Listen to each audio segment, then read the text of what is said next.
قبرستان جانا کسی صحیح حدیث سے ثابت نہیں ہے. ایک روایت ہے اس سند کے لحاظ سے انتہائی کمزور, اور اگر مان لیا جائے تو زندگی میں ایک دفعہ. ہمارے ہاں ہر سال جایا جاتا ہے, اور وہ بھی نبی چپکے سے گئے. ہمارے ہاں جتھوں کی شکل میں جایا جاتا ہے. تو یہ ساری بدعات ہیں. سمجھ میں آ رہی ہے بات؟ ایک تو وہ حدیث انتہائی کمزور ہے سند کے لحاظ سے, اس سے شرعی مسئلہ ثابت نہیں ہوتا. لہذا ہماری رائے یہی ہے کہ 15 شعبان کو قبرستان ثواب سمجھ کے جانا بدعت عمل ہے, اور ثواب سمجھے بغیر جانا بدعت کی تائید ہے. تو نہ جائیں قبرستان. سمجھتے ہو؟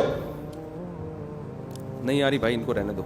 اصل کے اندر قبرستان جانا یا اولیاء اللہ کے مزارات پر جانا, زیارت قبور کو بعض بد مذہب لوگ جو ہے وہ بدعت کہتے ہیں. وہ کہتے ہیں نبی پاک علیہ الصلوۃ والسلام نے اس سے منع فرمایا, جبکہ حقیقت کچھ اور ہے.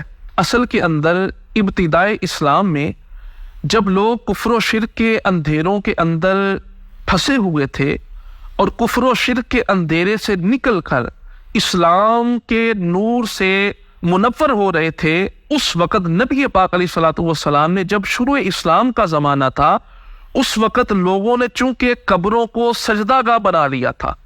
اب زمانہ تازہ تھا, نبی پاک علیہ الصلوۃ والسلام نے قبروں پر جانے ہی سے منع کر دیا, کیونکہ قبروں کو سجدہ گاہ بنایا جاتا تھا اور شروع اسلام کا زمانہ تھا. پھر نبی پاک علیہ الصلوۃ والسلام نے جیسے ہی اسلام مضبوط ہوا نا, تو نبی پاک علیہ الصلوۃ والسلام نے خود ارشاد فرمایا, میرے آقا کی حدیث ہے, فرمایا کنت نہیتکم عن زیارت القبور فزوروها, میں تمہیں قبروں کی زیارت کرنے سے منع کیا کرتا تھا, فزوروها. اب اسلام اپنی طاقت میں آ چکا ہے, اسلام اپنی پاور میں آ چکا ہے, اب مسلمانوں کے عقیدے مضبوط ہو چکے, اب وہ قبروں کو سجدہ گاہ نہیں بنائیں گے.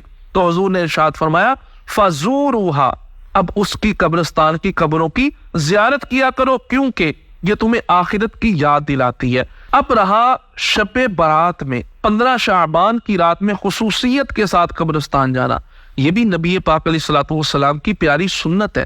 حضرت سیدہ عائشہ صدیقہ رضی اللہ تعالی عنہا وہ فرماتی ہے, ایک رات میں نے حضور انور علیہ الصلوۃ والسلام کو اپنے بستر پر نہیں پایا, تو میں نکلی, میں نے دیکھا نبی پاک علیہ الصلوۃ والسلام جنت البقیع کے اندر تشریف فرمائے, اور نبی پاک علیہ الصلوۃ والسلام نے ارشاد فرمایا کہ اے عائشہ, اس رات کو اللہ تبارک و تعالی آسمان دنیا پر نزول فرماتا ہے جیسے اس کی شان کے لائق ہے, اور اللہ تبارک و تعالی آج کی رات بنو کلب کی بکریوں کے بالوں کی تعداد کے مطابق لوگوں کو جہنم سے آزادی عطا فرماتا ہے. اب اس حدیث پاک سے بھی قبرستان جانا یہ نبی پاک علیہ الصلوۃ والسلام کی سنت فعلی بھی ہے اور سنت قولی بھی ہے. فزور ہوا, تم زیارت کیا کرو. اگلی بات, کیا ہر سال نبی پاک علیہ الصلوۃ والسلام, یہ سنی اپنی مساجد میں محافل کرتے ہیں, اس کے بعد اکٹھے ہو کے سب قبرستان جاتے ہیں, کیا ہر سال نبی پاک علیہ الصلوۃ والسلام جو ہے وہ شب برات کو قبرستان جاتے تھے؟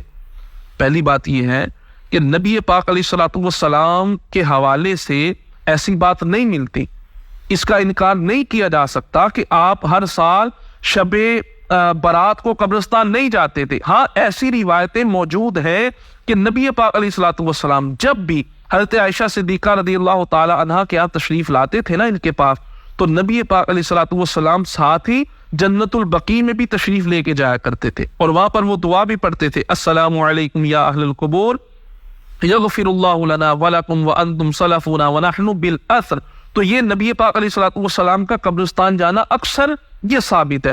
رہی یہ بات کہ حضور ہر سال نہیں جاتے تھے, بات یہ ہے کہ نبی پاک علیہ الصلوۃ والسلام سے ایک بار بھی, صرف ایک بار بھی شب برات کی رات میں قبرستان جانا ثابت ہو گیا نا, تو یہ امت کے لیے کافی ہے, کیونکہ یہ حضور کا عمل ہے. بالکل, جب حضور کا عمل بن چکا, اب نبی پاک علیہ الصلوۃ والسلام کے کسی عمل پر عمل پیرا ہونا, اس کی اتباع کرنا, یہ سنت رسول تو ہو سکتا ہے, اس کو ہم بدعت قرار نہیں دے سکتے. تو قبرستان کے اندر جانا, چاہے وہ شب برات کی رات ہو یا اور ایام میں ہو, یہ بالکل قرآن و حدیث کے عین مطابق ہے, شرعی طور پر اس میں کوئی قباحت موجود نہیں ہے.